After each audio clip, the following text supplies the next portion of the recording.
Hi, I just wanted to give you an update as to the state of the channel, the things that I'm going to be uploading soon.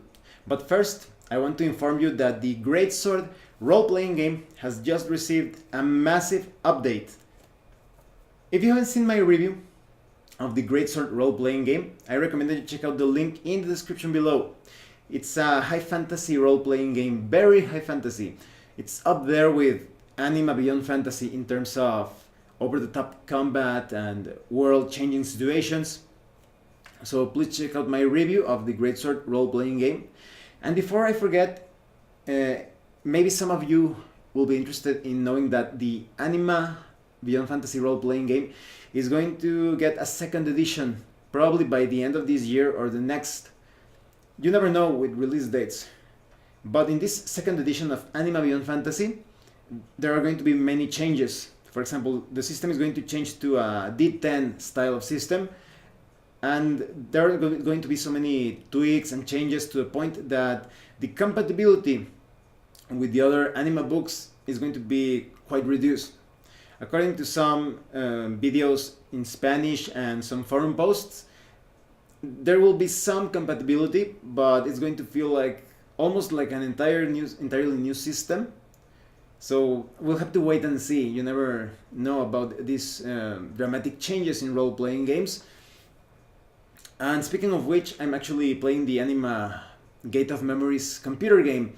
I've been enjoying it quite a bit. So maybe when I finish that game, I will release a video giving you my opinion on if it's worth it if you play the tabletop role-playing game of Anima Beyond Fantasy, if it's worth it to play the computer game. I will give you my thoughts on that. Now, going back to Great Sword, the updates, they almost feel like it's a completely new edition. You could say that it's Great Sword 1.5. Let me tell you about some of the changes.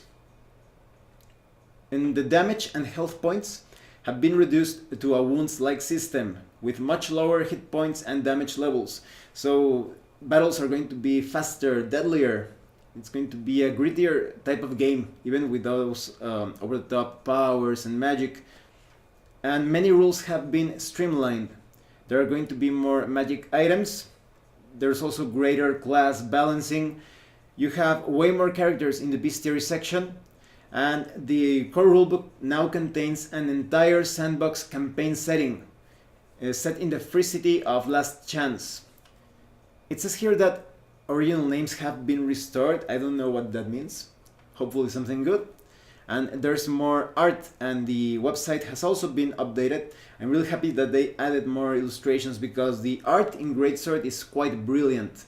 It's incredibly beautiful.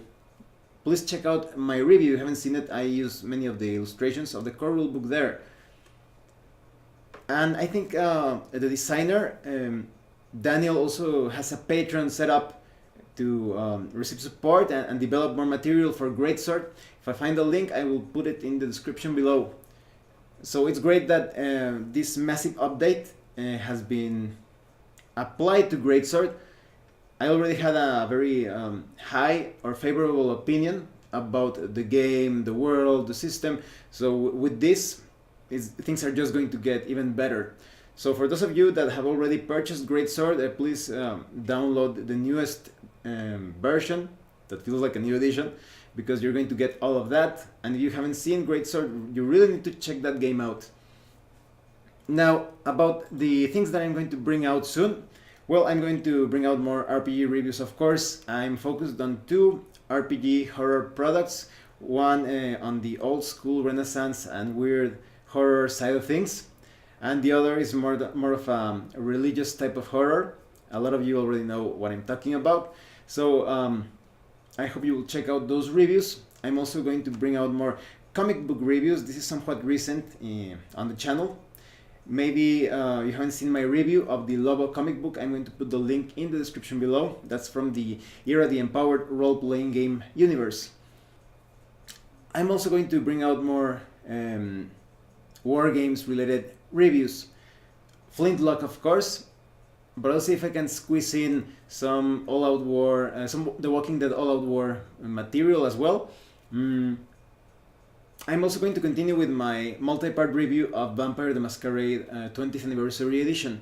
I've been a bit busy with all of the things that I have been bringing out, but perhaps after 3 or 4 things I want to bring out the next part in that multi-part review. So I guess that's about it. I hope you have been enjoying my content so far, and if you have any comments or questions, please let me know. See you later.